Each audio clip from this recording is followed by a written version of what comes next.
காட்சியில் எல்லாமே எனக்கு பிடித்து ரசிக்கத்தக்க ஒன்றாக இருந்தது. நான் எல்லாத்த விட முக்கியமாக தொழில்நுட்பத்தை பயன்படுத்தி அடுத்த தலைமுறைக்கு திராவிட இயக்கத்தை பற்றி, தலைவர் கலைஞர் அவர்களை பற்றி, அண்ணன் தளபதி அவர்களை பற்றி செய்திகளை, திராவிட இயக்க கருத்துக்களை, இந்த திராவிட இயக்கத்தின் போராட்டங்களை அடுத்த தலைமுறைக்கு கொண்டு சேர்க்கக்கூடிய அளவுக்கு அதை சுவாரஸ்யமாக செய்திருக்கக்கூடிய அமைச்சர் அவர்களுக்கும் அவருக்கு உறுதுணையாக இருந்திருக்கக்கூடிய அத்தனை பேருக்கும் என்னுடைய வாழ்த்துக்களை நான் தெரிவித்துக்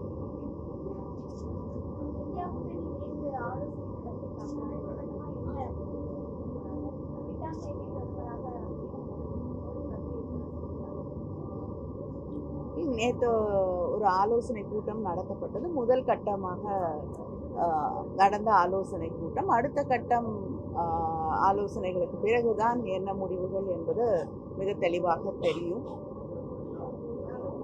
இந்த தேர்தலின் முடிவுகள் என்பது மக்கள் மிக தெளிவாக பிரதமர் மோடி அவர்களுடைய ஆட்சிக்கு எதிராக, அவர்களுடைய கருத்தியல்களுக்கு எதிராக தந்திருக்கக்கூடிய முடிவுகள் தான் இந்த தேர்தல் முடிவுகள் என்பது. அதை யாருமே மறுதளிக்க முடியாது. பிரிவினைவாதம், மக்களை பிரித்தாளக்கூடிய மதத்தின் பேராலோ, ஜாதியின் பேராலோ, மொழியின் பேராலோ தேர்தல் நேரத்திலே ஒருவருக்கு ஒருவர் பகையை உருவாக்கக்கூடிய அளவிலே அவர்கள் செய்து கொண்டிருக்கக்கூடிய அரசியலுக்கு எதிரான ஒரு தெளிவான முடிவை மக்கள் தந்திருக்கிறார்கள். அதனால் இதற்கு தார்மீக பொறுப்பேற்று அங்கே இருக்கக்கூடிய தலைவர்கள் மக்களுடைய தீர்ப்புக்கு தலைவணங்க வேண்டும் என்பதுதான் நியாயமாக இருக்க முடியும்.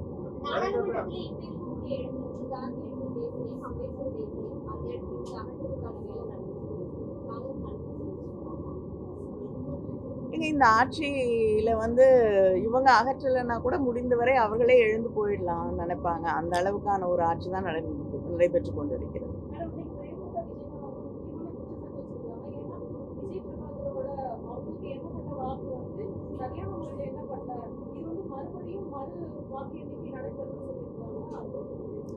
அவங்களுக்கு அப்படி ஒரு சந்தேகம் இருக்கும் என்றால் அதை சரி செய்து கொள்வதற்கு நிச்சயமா தேர்தல் கமிஷன்ல சட்டப்படியும் பல வழிகள் இருக்கு. அதனால நிச்சயமா அவங்க பயப்பட வேண்டிய அவசியம் இல்லை. தேர்தலில் எனக்கு தெரிந்த தமிழகத்தை பொறுத்தவரை நியாயமாகத்தான் தேர்தல் நடந்திருக்கிறது.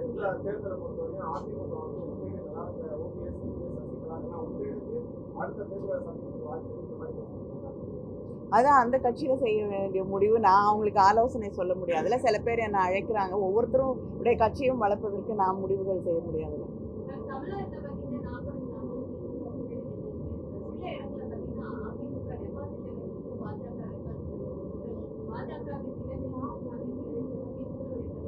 இல்லைங்க, 10 வருஷத்துக்கு முன்னாடி பிஜேபி நாடாளுமன்ற தேர்தலில் 2 இடத்துல வெற்றி பெற்றிருக்கிறாங்க. அவங்க பெற்றிருக்கக்கூடிய மொத்த வாக்கு எண்ணிக்கை அப்படிங்கிறது 19% இருந்தது.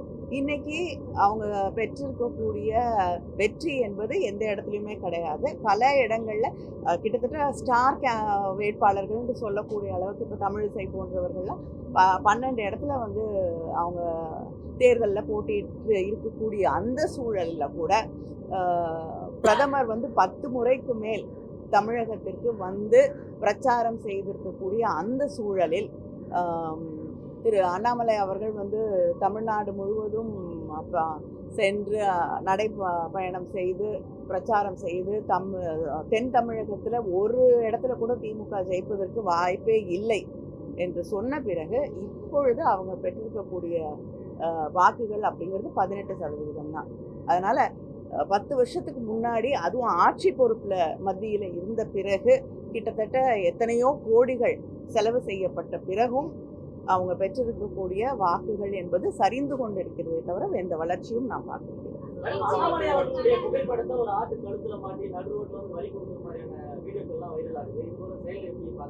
இல்லைங்க, நான் அந்த வீடியோக்களை பார்க்கல. அவர் தான் அடிக்கடி ஆடு மேய்த்ததெல்லாம் பேசிட்டு இருக்கிறது. இந்த வீடியோ மீம்ஸ் போடுறவங்களுக்கு திரும்ப திரும்ப திரும்ப தினம் அதை பற்றியே பேசி ஞாபகப்படுத்தி கொண்டிருக்கிறார். ஆனால் யாரையுமே கொச்சைப்படுத்த வேண்டிய அவசியம் இல்லை, யாருடைய மனதையும் புண்படுத்த வேண்டிய அவசியம் இல்லை.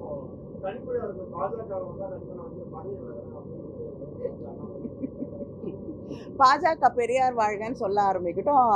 ஆனா ஒண்ணே ஒண்ணு, அவங்க கட்சியை வளர்க்கறதுக்கு நாங்க போக வேண்டிய அவசியம் இல்லை. திராவிட முன்னேற்ற கழகம் தான் எனக்கு தெரிந்த இயக்கம், நான் நம்பிக்கை வைத்திருக்கக்கூடிய இயக்கம். அதனால என்னை இங்கிருந்து யாரும் எதுக்காகவும் அசைக்க முடியாது. அதை தாண்டி அவங்க கட்சியை வளர்க்கறதுக்கு என்னுடைய வேலை இல்லை. என்னங்க?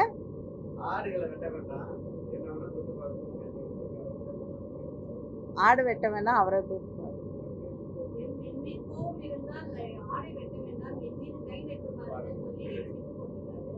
இல்லைங்க. ஆடு வெட்டி பிரியாணி போட்டு குழம்பெல்லாம் வைப்பாங்க. மனுஷங்களை வெட்டி என்னத்தை பண்ண முடியும்?